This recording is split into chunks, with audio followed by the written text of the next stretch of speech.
I'm here because I am a roaring lion crying out righteousness. You see all these vessels here in front of you. This is a 24 karat gold plate. This is a 22 karat gold vase. This is a gold vase, hanging wall vase. And all of these are gifts from Sister Charlene Humphrey down in Fairmount, North Carolina. You've seen me displaying her gifts now over the last couple of weeks. You're going to see a whole lot more because she's given a whole lot more. We've got some Coca-Cola chairs. We've got some early film of the Coca-Cola company. We've got some, I think, a share of stocks from Coca-Cola. We've got doors by Joseph Mitchell. Yesterday, I did a whole presentation with Joseph Mitchell and three people who are experts on the late renowned author Joseph Mitchell. And I'll be talking to you more about what these things represent. You'll see them sitting here in front of me. I'm not ready to talk about them as of yet, but it's been an extraordinary time here of the gifts that have been coming in to help us stave off the foreclosure, where the righteous is fighting the wicked, and we're going to defeat them. We're not going to let them take this property. We're not going to let them perform same-sex marriages in this property. And we're not going to let them take down the cross of Christ and the blood of Jesus outside in our courtyard as well. So gifts are coming in. We're giving God the praise. And I'll talk more because I'm going to ask you to give as well. But before I do that, the shooting up in Buffalo was a tragic event. I mourn greatly for the 10 people that lost their lives and the people that were injured, and then the family members and friends. Tragic suffering. An 86-year-old mother, a 77-year-old woman had just attended a prayer breakfast at her church there in Buffalo, and she decided to stop by the Tops supermarket to pick up something, I don't know, and she was killed. It's tragic, and I'm still mourning, but I also am mourning because I don't think America's ready to deal with this race issue, and they're not ready to deal with the truth. And I don't think that the NRA is ready to relent on any of its gun sales, if you will, powers over Congress. So I'm mourning not just for the violent deaths. And I actually saw the film footage where the young man had his camera on as he was shooting people. I've seen it. It's horrible. You don't want to see it. It's terrible. He's like he's shooting down dogs, rabid dogs in the street. I've seen it. I'm not going to show it here because it's just too ugly. But I mourn because America has a lot of problems. Yesterday morning, even after that shooting in Buffalo this past Saturday, Tuesday morning, at about 3 o'clock in the morning, 5 young men, they're Hamite brothers here in Harlem, about the same age, 18, 19 years old, in the streets up on 151st Street, shooting. I mean, all of them are strapped with guns and running down the street shooting like they were in some sort of army. There's no sound to this because it's from a camera that caught it as they were shooting.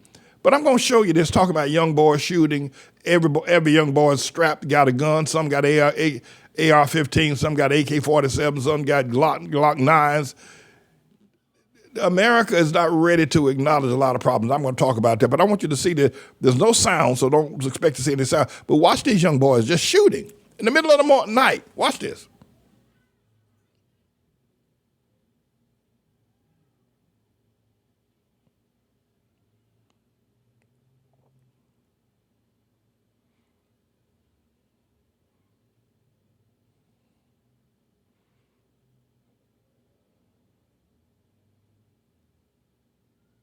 The Hoodie Gang.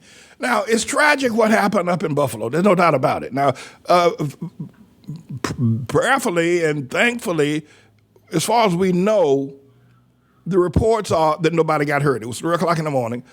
A lot of cars got hit, windows knocked out, holes in the doors and trunks of cars. But, if somebody did get hit, they haven't reported it. But all those bullets flying down the street, suppose I'd been walking down the street that time of night, or Joseph Mitchell had been walking down the street that time of night, or Clayhorn Martin, well, he's, Barefoot Prophet. we've got a problem in America that America refuses to look up. Number one is I believe in the Second Amendment. I think everybody ought to be able to defend their families. You break in my house, I'm going to bust a cap on you. I tell you that right now. I'm going to shoot you until you're dead, then I'm going to shoot you some more just for satisfaction. You break in my house. I think every man ought to be able to protect his house, protect his family. But that's not what's happening with what we hear with the use of weapons. And I'm not for taking a man's weapons away from him. That's not what I'm for. But I am from taking them out of the hands of these young crazy boys that are killing and shooting like that. I think that if, you have lived in Harlem and you walk down the street, you see that you can tell they're young, probably 15, 16 years old. I doubt they're 18 by their body language, the way they carry themselves. I doubt if they're 18 years old, and they all got guns. Which leads me to, if I walk down the street, if I go up to the bank or walk down the street here and walk out the building, walk down the street, I got to figure most of these young boys I'm going to pass by on the street are strapped. They got guns. And there have been daylight shootings on 125th Street, a lot of murders and killings. And I've been talking about the Joseph Project. And, I have mentioned it recently because we've been covering the foreclosure. But we need to, Eric Adams and Mayor Hochul and others, we need the Joseph Project. We need to be able to get men who've been in prison, who've learned their lesson, who've repented for what they've done, and who understand something about a violent nature, and let these men out of prison, let them get out on the street, and talk to these young boys. Try to talk some sense in them. Don't do it. I'm 44 years, right? I was crazy out there, and I carried a gun with me everywhere. I had two things. If you saw me anytime and anywhere when I was out there in the street, there were two things you could be sure of. Thing number one is that I had at least a nickel bag of marijuana on me, no matter what. I had marijuana on me. If I didn't have it in a nickel bag, I'd already rolled up in a joint. And the other thing is that I had a gun. No matter where you saw me, I don't care where I went. I had, that's what I did. That's how I was. Now I didn't shoot or kill anybody. No, and I didn't shoot or kill anybody. But my carrying a gun was for me to shoot and kill somebody. I carried a gun because I wanted to shoot and kill me. That's how that was. So let's be straight about what we're straight about. But America also, I look at the women, the people being interviewed. The mayor of Buffalo, he seemed to be a pretty articulate fella, but he's a racist. Now I don't say racist in a pejorative way, but he's black, and if you're black and you're in politics, everything centers around race. We black people. President got to do more for black people. That's racism. Joe and Jill Biden was up there the other day laying flowers. Joe Biden knew he had to get up there before Ben the Undertaker Crump, and Al Sharpton got up there. He had to get up there because if Joe Biden didn't get up there quick enough, Al the Buzzard Sharpton and Ben the Undertaker Crump would have gotten up there, and they would camera won't even be on Joe Biden and Jill Biden, so he had to get up there quick, lay some reeds and do this thing, that. And I saw him doing that. I saw Joe Biden doing that. Anyway, but I'm also looking at the people up there in Buffalo, and they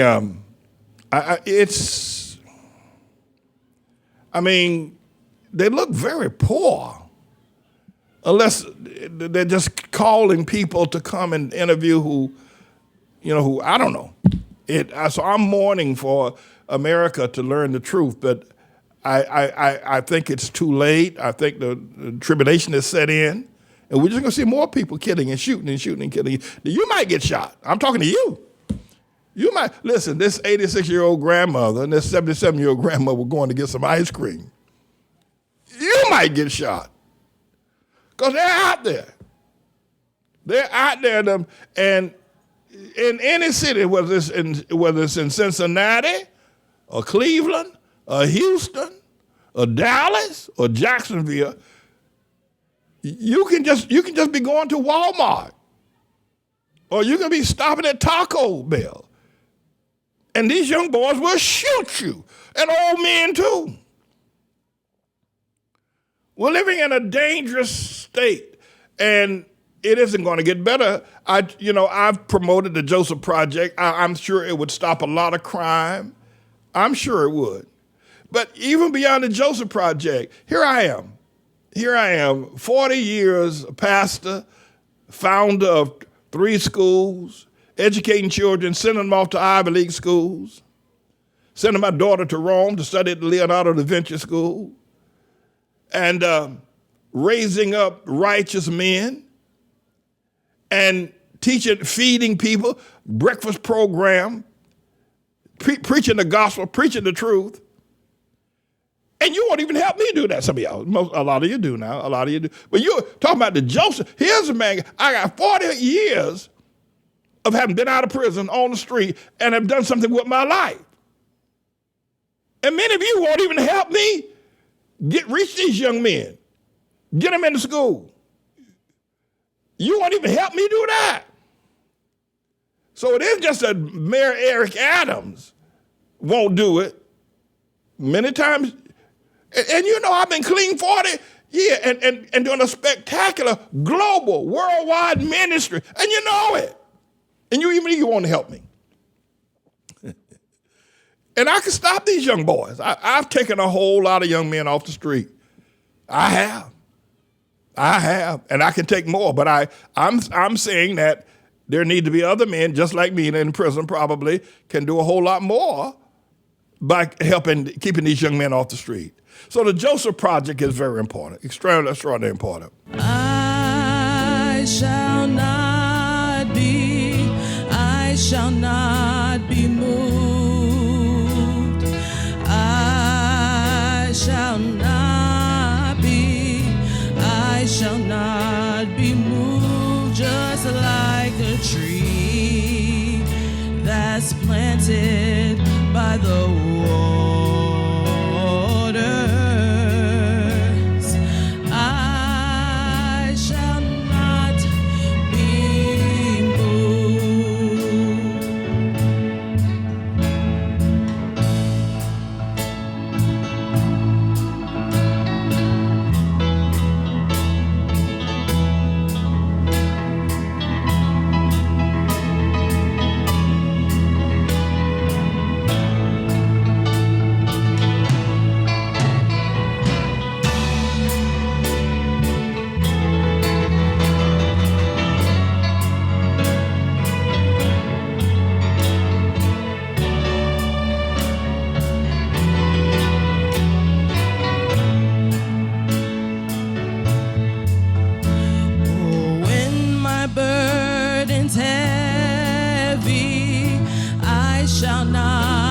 moved.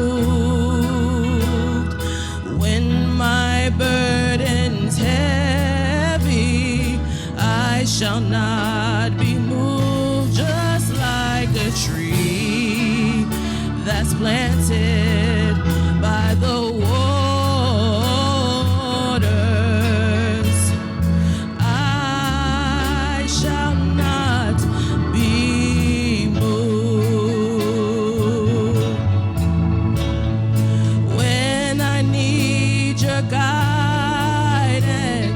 I shall turn to you, Lord. When I need your guidance, I shall turn to you, just like a tree that's planted by the waters. Oh, I shall not be moved.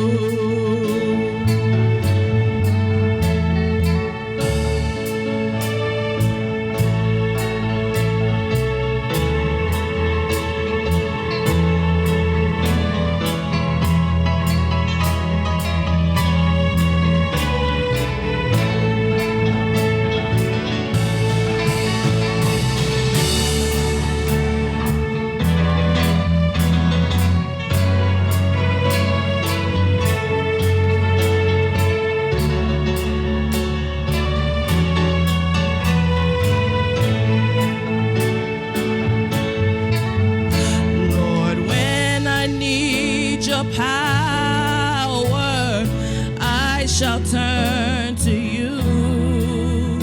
Lord, when I need your power, I shall turn to you. Just like a tree that's planted by the waters,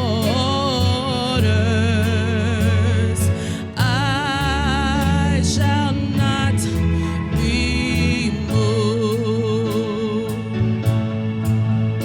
Lord, when I need your healing, I shall turn to you. Lord, when I need your healing, I shall turn to you.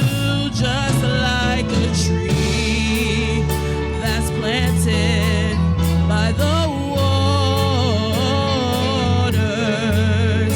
oh, I shall not be moved.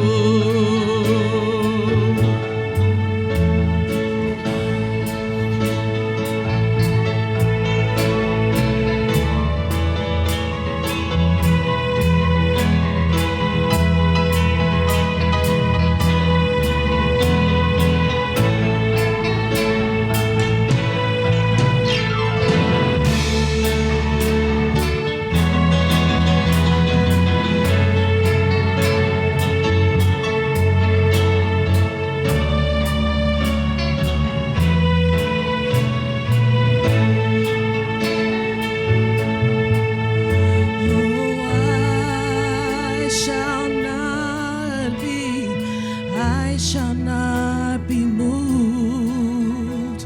Lord, I shall